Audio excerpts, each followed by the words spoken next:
Hey everyone, so it's really good to get together. This is the second edition of Techfest. We're doing it virtually this time. Shame we can't kind of see everyone in person and be together and kind of have the throngs of customers that we had at the previous event. But we really hope that for all our customers, we're going to give some really great insights and great content and make your time spent in the Node 4 Techfest really worthwhile. So let's start off by introducing ourselves. So I'm Tom Needs, Chief Operating Officer at Node 4. Andy, do you want to go next? Yeah, my name's Andy Collins. I'm a security consultant within Node 4. Hi guys, my name's Sam Reed. I'm the lead technical account manager here at Node 4. Hi everybody, my name's Vicky Withey and I'm the senior compliance manager at Node 4. Thank you guys. So we know what we're here to talk about, but for everyone else's benefit, today we're going to be talking about the kind of the impact of COVID-19, something that's kind of occupied everybody's kind of lives the last kind of 3 or 4 months. We wanted to give you some insights into kind of how we as a business have adapted and how our customers have adapted too. We're then going to discuss some of the things that you need to be thinking about in terms of business continuity over the next few months. And given that there are still a number of restrictions that are all likely to be facing, going forward, what does that mean in terms of movement and how we kind of continue to kind of work remotely and how we return people back into the office space? So what are the things that businesses should be thinking about in these kind of unprecedented times that we're all living in?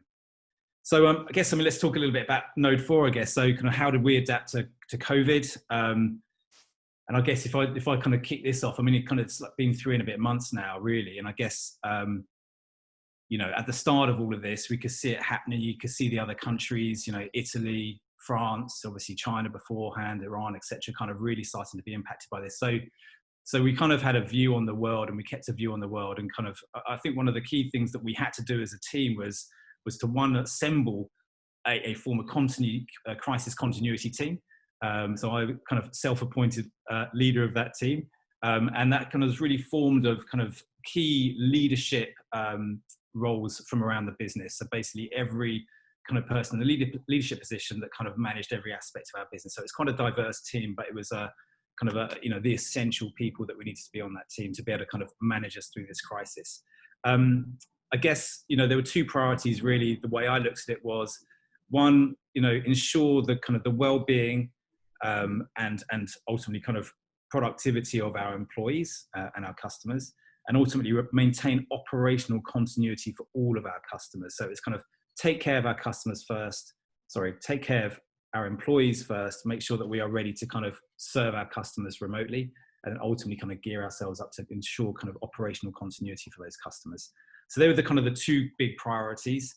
Guess it seems like a little while ago now, but obviously we kind of one of the first things we did was kind of enable everyone to work from home, to work remotely. We could see that we were likely to be kind of all having to work remotely. We opted for kind of A and B teams, or as we called them, orange and grey teams initially because of our corporate colours. So we split down workforces to kind of reduce the number of people in the offices. We identified the vulnerable amongst our teams who were perhaps caring for people who are vulnerable, had vulnerabilities themselves, and made sure that they were excluding themselves.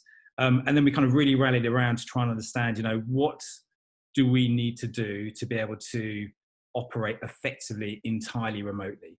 And I think one of the things we did as a team very effectively was always keep one eye on events and try and ask the questions that we knew were going to be coming. So being prepared for the next event before it actually happened. I think we actually did a really good job of that. Look, we've got an advantage. I recognize that we're ultimately a cloud technology business. Most of our employees have laptops. Most of our systems are cloud enabled, or all of the systems are cloud enabled. But there were still a number of things that we had to work through to make sure that access to systems was enabled for everyone. That management practices were in place as well for kind of managers to be able to kind of support their teams and ultimately to kind of continue to act effectively. And actually, I think on the whole, we actually responded very, very well and got ourselves in a very good, stable kind of operating kind of, practice for us then to be able to turn our attention to our customers.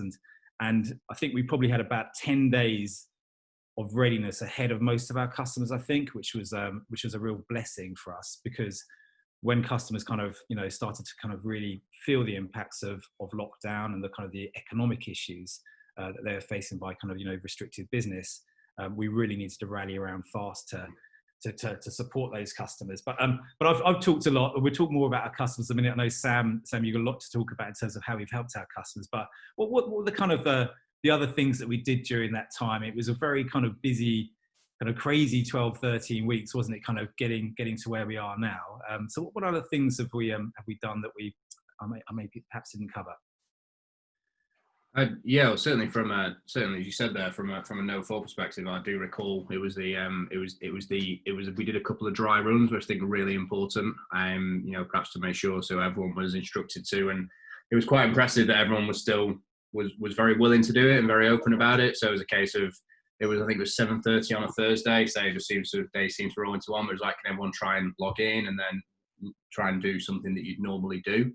Obviously, a few people do have remote roles, but there is, the vast majority of the workforce who are used to working together in the same room in a team. It's like, okay, can you make phone calls? Can you get the VPN? Can you get on some of the cloud services that we've got? And I think that was a real key step that we took. Because I think after that and the success criteria that were documented beforehand, okay, what do we need to change? What needs to do? What needs to improve upon? But I think, we were perhaps ahead of the curve there, so to speak. I think that was an important step that we made that did enable us to, again, go on to supporting the clients really. Once we were in a good position, is make sure we can look after the clients. And I guess effectively this was a massive change we made in the space of a very short period of time, wasn't it? And, kind of pivoting a business that had 7, 8 different sites around the country, very much dominated by, kind of working in the offices with your teammates, etc. It's very much that kind of, philosophy that we all work to.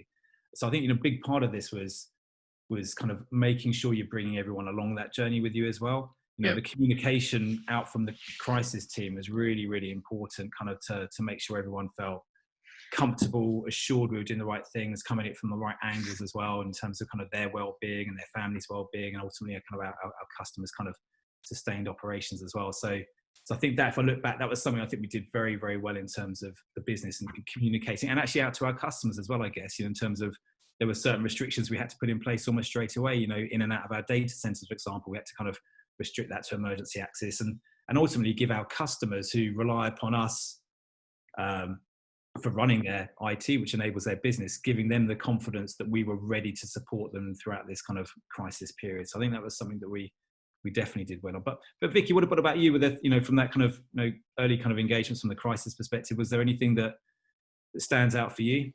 I think it's because we've quite a business with lots of different locations and lots of different people working all over the place and remotely as well, and also already working from home.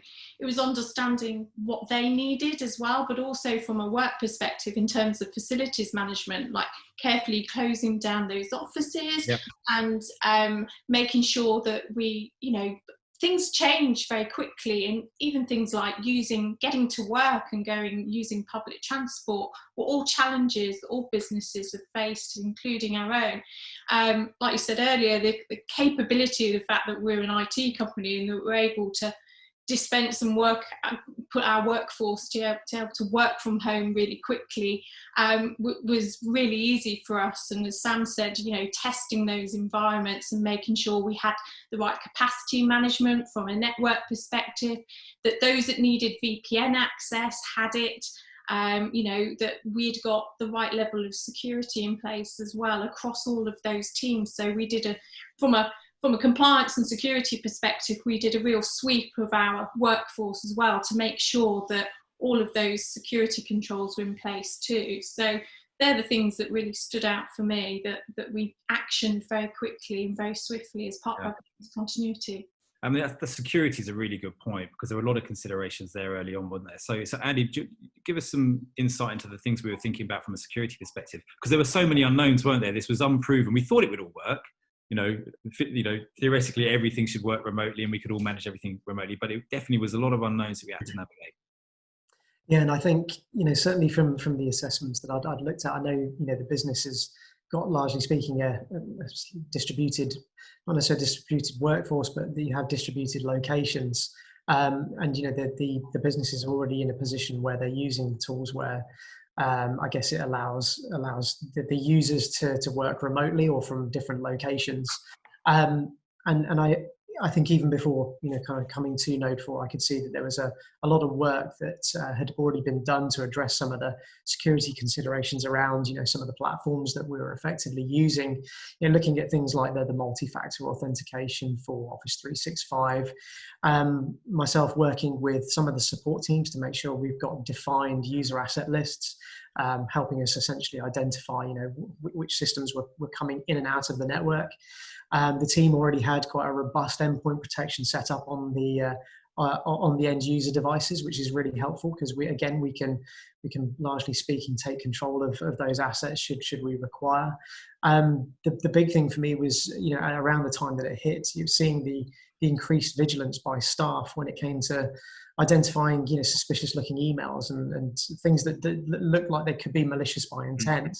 There was definitely a burst of them, wasn't there? There was, and I think industry wide we've seen, quite a significant increase in them, generally speaking. But again, I think that largely there's a lot of credit owed to the security awareness training that was already in place and is continually reinforced within Node 4. So yeah, very, very good. Brilliant. And so let's have a chat about our customers. I mean, I think one of the things that we can all be really proud about is how we've reacted to our customers over this this kind of last few months. And I think we've got 700 odd customers, and we're fortunate that they are across lots of different industries. They're not densely kind of populated in any particular vertical or industry. So we've been quite lucky in that regard. But we've had a number of customers who have been significantly impacted by the lockdown. They just ceased trading. We've got businesses who are estate agencies, for example, or motor trade. Those kind of types of businesses had literally just stopped absolutely for a number of weeks. And I guess, what was kind of interesting was just seeing how the fabric of the UK economy is knitted together, where you look at a business and think, well, they should be okay. And then you realize actually, but the people they're doing business with and, further down the supply chain, they're all impacted by this. So it all ripples kind of back. And it was very kind of quick. We realized that, God, everyone is in this. Everyone is going to be impacted by this. And I know that, not only were we trying to enable all of our customers to be able to work remotely and carry on kind of working and kind of basically running their business, but obviously we had a lot of kind of, support requests coming from customers around financial support as well, in terms of, can you help us? Can you give us payment holidays? Can we defer some payments to you, for example? And we did so much for so many customers, didn't we, in terms of trying to kind of assess every need, try and look to see how we could reduce their costs, look to even move them onto different technical platforms perhaps, but also just try and help them through this period, because we want our customers to be there when we all come out of this. But Sam, tell us about some of the kind of the technical feats that we achieved for customers, because we did some really Herculean things, didn't we, over weekends? Yeah, we did. I mean, there's I say, because we, as part of my role and remit, sort of looking after the key accounts, like their roadmap and their strategy and their risk registers and things like that. So there were some elements that we had to pivot incredibly quickly on, because it might be it's on the technical roadmap for maybe 6, 18, 12 months away, but all of a sudden that is like, no, we need to do it now. And one of which was, for quite a key client, was their phone system. So they have a big contact center, hundreds of thousands of calls, lots and lots of calls. But then there was no capability to have that making calls from home, receiving calls from home. And that's a key part of the business. So to make sure they were still running, they furloughed a high percentage of staff, but they still had to have that facility there for the people working from home. So we managed to sort of do your endpoint stuff. So shipping in laptops, getting them imaged, getting them out, very, very quickly, but also a sort of over the weekend complete upgrade of their contact center and phone system, which enabled them to then work with their work from home and take and receive calls from the main contact center remotely. And that really enabled them to carry on trading as a business. That was very, very key. In terms of a couple others, we've got a couple of a few sort of healthcare providers who were contracting out to the NHS. So all of a sudden their workload became incredibly busy. And they, again, a lot of home users, a lot of consultants for the NHS are coming into their system. So it's looking at their load balancers. Can they take the load, or we need to actually do some form of monitoring and extra levels of management on there to actually make sure there's not going to be impact to service. And then they've got a couple of perhaps HSCN connections, which is a connection into NHS, which No4 can provide.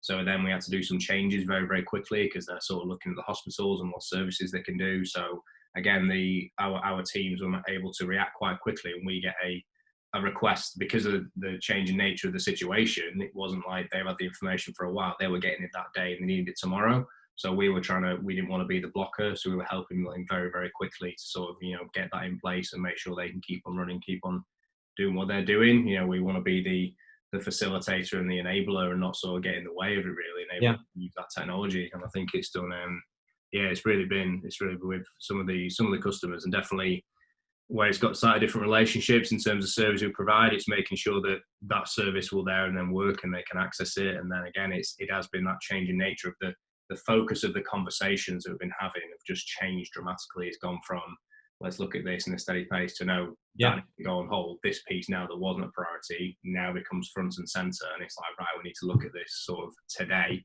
And then just taking that internally, and then almost communicating back to Node 4 and saying, actually, this is what the key clients are needing now. That's what they're wanting. Like, this is the focus, and then gearing up the teams internally to make sure they're ready to sort of fulfill that request. And where do you think that focus is going then? What are the services that are becoming much more conversation points now? Certainly on the broader spectrum now, it is sort of going to be a less defined edge. So traditionally, it is your legacy kind of everything's inside the corporate network, is on the corporate LAN. You've got to access to get in. Whereas now you've got working from home, so you've got things like the Microsoft 365 technologies, maybe a VPN, a push to SaaS services. So that edge of the network is not as well defined as it once was, because it's a move towards the to move towards the endpoint. And then of course, I'm sure on the security piece is like, how do we make sure that endpoint is still secure, but again, but not getting in the way of the user, not getting in the way of what they want to do, because ultimately IT is a tool. They want to do it to sell, it needs to be better, faster, cheaper, whatever that may be. But the trend is now is that edge is being eroded away from where it once was. And COVID has almost accelerated that, because people do have to work from disparate environments, from insecure connections, from different devices. And how do we control that? How do we make sure it's still secure and usable? And I guess given kind of all of the kind of products and services in our kit bag, we've been really well placed to help all of our customers on this journey, haven't we? Yeah, for sure. So we do. So it's sort of it's different tiers of clients. So take different services. So sort of, but yeah, definitely with the offering and sort of on our sort of the public cloud piece that we're making great strides in, and things like the Windows Virtual Desktop, which is the Windows 10 Azure, and that falls into your Microsoft 365 piece, which is a supersede Office 365. So we're bringing all those together, and they're productized and ready to say, if you want to go on this journey, we are and I think we do get this quite a lot, is that we are much more than sort of like the racks and wires that we were many, many years ago. It is straight into public cloud, private cloud, SD-WAN, and M4 Engage with the collaboration piece as well. So it is that those disparate services, we can say we can have this piece, but if you take this, and this, and this, we can link it all together and make something really clever.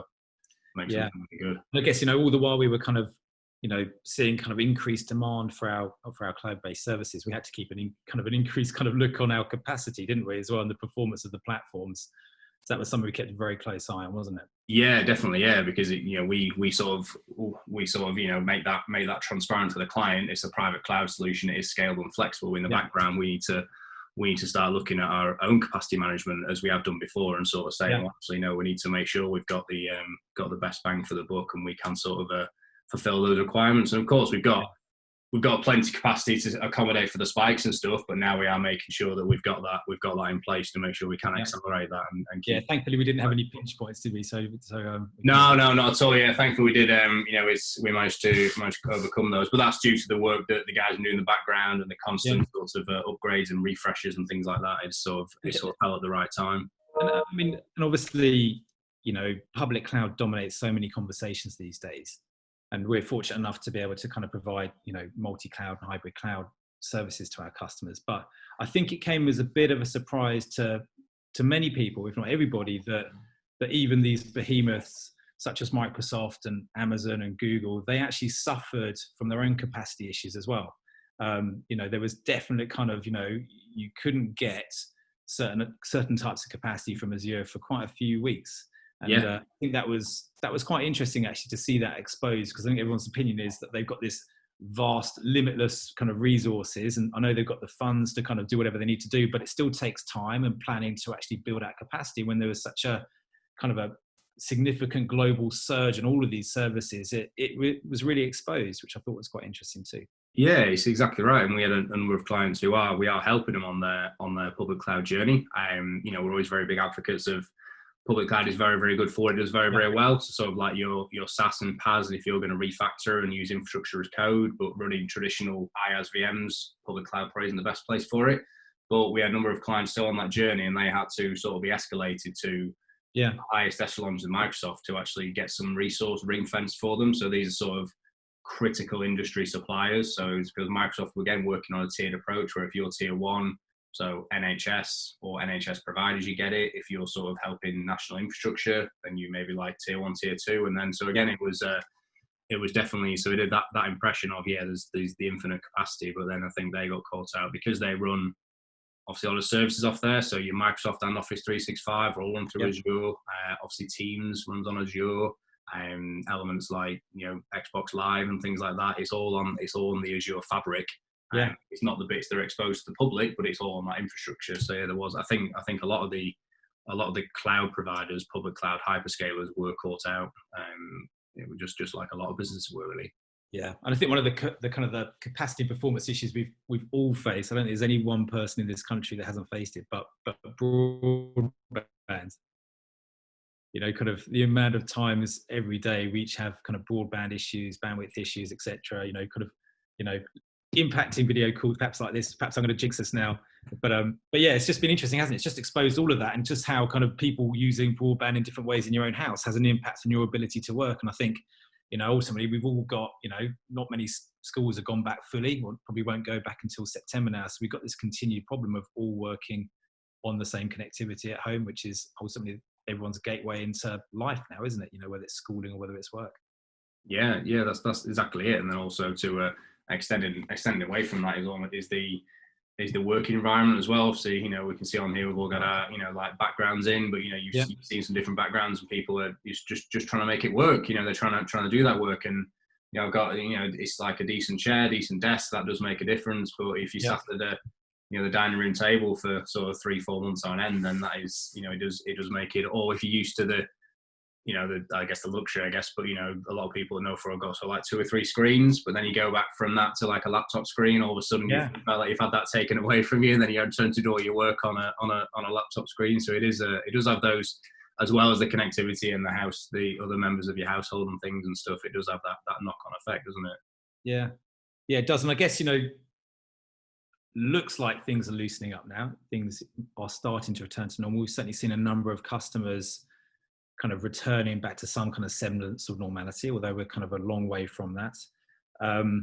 It's going to be months, considerable amount of time before we start to see, big numbers of people returning back into a kind of traditional office place, I think. And it's kind of just, I start thinking about the kind of the impacts to businesses as a consequence of kind of running like this for too long. Like you touched on, Sam, it's a really good point around, personal well-being of individuals. Are they set up well to work from home? Kind of, have they got a good desk? Have they got a chair? Are they comfortable? They're going to kind of run into kind of health issues, perhaps. And then also kind of from a kind of, from an engagement perspective, so Node 4 believes, by engaging its employees, by having kind of really happy, kind of motivated teams, will deliver our best possible customer service and ultimately deliver ESAS, exceptional service as a standard, to our customers. We see a kind of direct relationship to that. And so much of our engagement kind of thinking has been around the physical workplace, in terms of kind of having a lovely environment to work at, and, great desk, great facilities, you got your Cokes, you got your coffees, great coffee machine, all that sort of stuff, and all of the other cool things that come with being in the office, all the social stuff. So it's definitely something that I think any business is going to have to tackle, isn't it, in the future?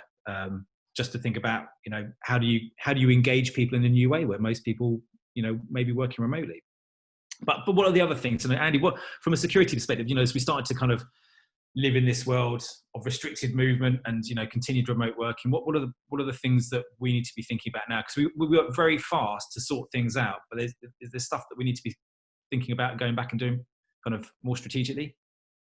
Yeah, I think for me, the main point is a lot of, and this is probably goes for some of the business that was slightly more, I hate to use the word immature in terms of their capability of allowing remote working, but I don't think there's any other way that I can really sort of address it or put it. The key for me is though that most businesses, I feel, will have made a lot of change very quickly and probably under emergency change control procedures. And I think now is the time, rather than looking at the individual technologies, for businesses to go back and do a full reassessment of the work that potentially IT has effectively done. To look at things like which firewall ports have been opened, which rules have been allowed, as part of an emergency change, and keeping operation and the lights of the business on and running. Looking at now, the endpoint protections that they have, is it fit for purpose now that people are using it with, on a day-to-day basis, rather than it just being sort of sitting there on some laptops and that have been sort of gathering dust in a shelf. The use, there's always the risk of personal devices slipping into the use as well, as we allow people to work from home, or allow our employees to work from home. So there's also having a look at, are some of the policies fit for purpose around BYOD? Have we got the right control measures in place on laptops that are naturally outside of our control? And then there's another one where we organizations will have to make the consideration that, do they have the ability to roll out updates to some of these systems that they have in place, or are things like sort of operating system patches going to need to be applied manually? So again, I think point one is reviewing the current working practices that they've implemented as a result of this. Number two is then looking at the communication piece with the employees. So the big one for me around this is, have organizations allowed third-party applications to be used, to share information, to share data, where they haven't necessarily been as well geared up with some of the more well-established vendors? Have employees gone and used sort of third-party apps that, I won't name any, but third-party apps where normally they wouldn't be allowed under sort of normal operating circumstances.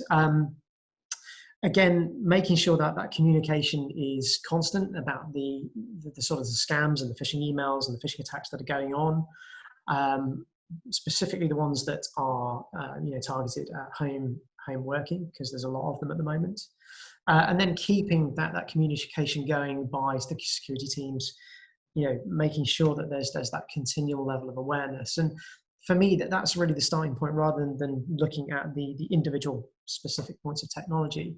And then I think it would be pertinent to, once they've made that assessment, it would be pertinent for them to come back and then start to, I guess, at a high level, assess when they're now in breach of potential compliance, like PCI or some of the financial service regulations. But on top of that as well, have a look at the sort of the controls they put in place around 27001 or IASME, or some of the other security frameworks and standards out there, and just make sure, because you guys alluded quite rightly earlier on, that the sort of the boundary of the network has now significantly changed. So do those security frameworks now need to take those elements into consideration, which I would say they do. Thank you, Andy. And Vicky, from a compliance perspective, Andy just touched on it, but what's top of your list of things that companies need to be thinking about now? Well, one of the things Andy said was about, other applications that perhaps, normally in an everyday use, there'll be an IT department or another part of an organisation that's making those strategic decisions about what an employee can actually use and access to work from. And I think sometimes, actually, unknown to the organisation, there's actually a lot of benefit in being able to utilise these new tools that are out there. But the downside is understanding where all that data has gone to. So performing along the lines of GDPR for 27001, that checklist of controls and data protection impact assessments as well, so understanding what data is being shared on those platforms would be something that I would myself be looking to do inside a business where we're using new platforms and applications we've not used as a business before. So that I would highly recommend anybody to do and evaluate. But just because people are using new technology to kind of like don't necessarily bin it, it might be something really good and is a great opportunity to actually utilize in your business. And we have a number of kind of certifications, don't we? ISO 27001, 9001, 50001, to name just some of the many badges that we have.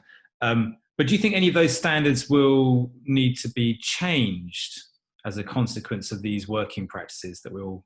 No, not really. I mean, 50,001 is all about energy management, and quality management really draws on the fact that we're looking to engage with suppliers, customers, our communication with employees. So it really draws on making sure that we constantly got open communication across all of our stakeholders in the environment that we work within.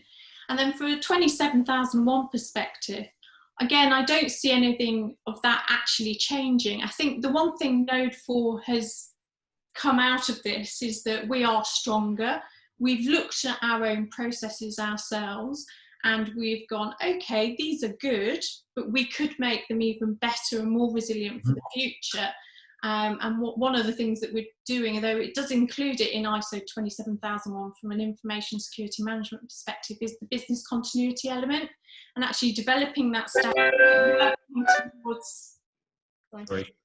developing that standard and actually working towards the ISO 22301 business continuity standard, because there's real value in that, in working from a really good framework. And like I say, we had a good baseline, but being able to evolve that and actually, make sure that we are resilient for our customers. And I think there's a lot of benefits of having those good controls, because they're good checklists to have in place. And we also have, to the benefit for our customers or any other party that wants to look on our website, a whole host of material on there. We're really good at communicating around our COVID-19 business continuity aspects, what we were doing, how we were doing it, what was changing. Then you've got the M4 status, where again, we communicate with our customers on that platform to tell them how they can gain access into our site.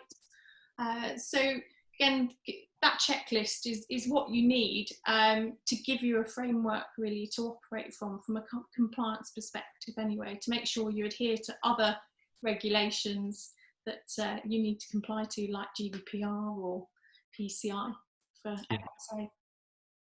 Brilliant, thanks, Vicky. So kind of like, so from our experience, we've come a long way over this last few weeks. So what if we were to distill it down, as kind of messages to the listeners? Why don't we kind of list out kind of one thing or a couple of things that each of you thinks is the most important thing to be thinking about? I'll kick it off. I think, definitely, I think, businesses, if they hadn't already, they should have a proper continuity plan in place to kind of manage events like this, and kind of a framework around that. And I definitely think businesses do need to be accelerating their thinking around cloud services as well. I mean, I think it's actually exposed. I mean, I've heard horror stories where people have basically abandoned offices. They've got, some servers or some kind of key bits of telephony kind of kit in those offices, and there's been leaks and no one's been there to kind of attend to it. And it's just exposed the kind of the fragility of kind of locally hosted services, I guess. So there's probably two things for me. So kind of thinking kind of proper robust continuity planning and framework in place, and also just really start accelerating your thinking around cloud services. But Andy, what about you? What do you think? Yeah, I'd echo both of those points, and I'd sort of, I guess, add to it by saying, a lot of organisations tend to shy away from making that move because of some of the challenges they have around security, or because of some of the challenges that they have around, compliance. But actually, when you actually go into it and do the risk assessment around, making that migration, and the fact that you still will retain the ownership of the data, the business has, I think, it's something that organisations now really should look to do. Make the migration, but also, I guess, make that relevant assessment around the security risks. I think, as you've alluded to, if you don't have the right business continuity plan in place, then you've got an office full of empty kit, and the reality is security shouldn't be a deterrent from making that migration for any business. So you think this is now an opportunity for people to really reconsider the design of their services, but put security at the front of that, right? Yeah, absolutely. Because I mean, a lot of it will come down to, from the businesses that I've worked with, a lot of the hesitancy around migration has always been around the fact that they're worried about the loss of control of the services or the data that they have within that business, and that security is sometimes used as a blocker, not to make that migration for some businesses. And actually, working with a lot of the service providers out here now, the onus and emphasis on security for cloud service providers is now front and center. So yeah, it shouldn't be used as a deterrent from my side. And absolutely, they should be looking at this as an opportunity, because I think there's a huge cost saving to be made for all businesses, in my head. Yeah. Sam? Yeah, again, sort of following on, I would encourage businesses to take this time to look at their capacity on their infrastructure, and then making sure that they fully understand sort of the knock-on effects, because we have seen a sort of a daisy chain effect where we touched on earlier, where someone, okay, well, our guys can work from home because we've got a VPN. It's like, okay, cool. Well, you've got the licensing perspective. You license enough users. Oh yeah, we are great. But then what's the throughput going to be? What's the performance going to be? You need to look at the firewalls and look at the internet breakout on the other side, and then how they're going to route to the cloud services. Is that latency going to be low enough for them to use it accurately from home? So again, and then if you bring that all the way around and say, let's take those pieces down and get them on an IT roadmap, an IT strategy, and say, these are the big hurdles we want to get over the next sort of 6, 12, 18 months. Because once you've got that down, you can afford to have a little bit of flex. You can move those blocks around. But like you say, as Andy said, people are hesitant because they don't know where to begin. They don't know where to look at. But if you break it down, it's absolutely, this is where you want to get to. And then you sort of work backwards and say, well, we need to do this, and this. And then actually you can break it down and then help people sort of move it forward. But yeah, definitely capacity on the disparate systems and how they all link together. It's something we can help with. And then having an IT roadmap as well to make sure where you want to get to is documented. You know you're going to get there. Brilliant. Thanks, Sam. And Vicky, what do you think? Well, a couple of things from me. I think it's important, if you haven't got any compliance elements that you're really focusing on, maybe look towards those standards like ISO 27001 to kind of get to grips with what change has actually taken place and how that is applicable in your organisation. And the things that you might need that you've never thought of before, for example, NDAs or working, doing supplier due diligence, etc., where, obviously due to COVID-19, working with suppliers and vendors can sometimes be challenging, and you need to find different ways of working. And then the other aspect for me would be, working on the more positive is returning back to work aspects from a health and safety and risk perspective, really. We obviously sometimes need to go into other third-party DCs or our own DCs. Our customers need to come in safely, which we've been doing throughout COVID-19. We've been in operation and our business has been open. It hasn't stopped in any way. But as we return to work, it's not as what we were before. So we have new signage in place, new floor plans, new regimes that we expect our employees to operate to. So, from how they may commute to work and health and safety measures, and to just constant cleaning of desks pre and at the end of the day. So these things are all important to the well-being of our workforce, but also for our customers or any visitors that come onto site as well, to know that they're coming confidently into a Node 4 office or environment or DC environment safely. And that's absolutely paramount. And we will continue to work with those customers to give them that level of reassurance where they need it, or if they have any questions, they can always reach out. Brilliant. Thanks, Vicky.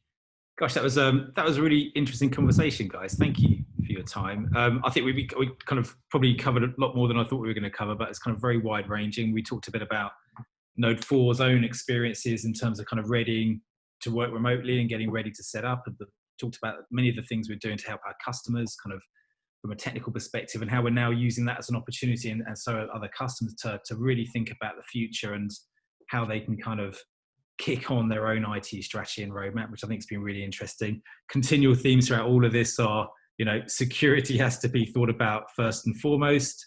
It never should be an afterthought. It should always be the front of everything. You must be very cognizant of all of your compliance requirements. There's lots of businesses, lots of our customers out there that are, required to adhere to, one type of compliance or another. But GDPR for all of us. It could be FCA, it could be PCI, it could be all of that sort of stuff. So really don't lose sight of what your obligations are and check back that you are still operating within those parameters.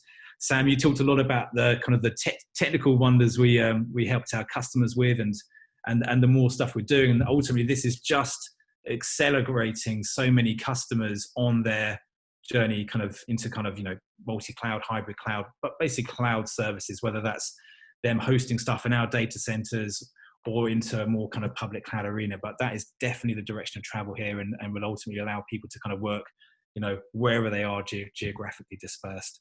And I think, you touched on it, but, there are ongoing challenges we all need to face as well. How do we continue to kind of, maintain a company culture? How do we kind of continue to engage employees? How do we kind of operate in our offices when we start to return back to those? Things are going to feel a little bit different, but some unknown ground there that we're starting to prepare for. And hopefully we'll be back in the offices without too much delay. So thank you very, very much, guys. Really, really appreciate all your time, and not only for the people on this panel, but also for everyone that's listened today. So I really appreciate that. And I guess, just a reminder, we've done this obviously for Techfest, but we're continually putting blogs and kind of, posts, etc., around security, remote working, business strategy, etc., on our website. So you can find all of those on node4.co.uk as well. So this isn't a once a year event. We're constantly pumping out some really insightful information for our customers. So thanks very much for listening. Thank you guys for taking part, and speak to you all very soon.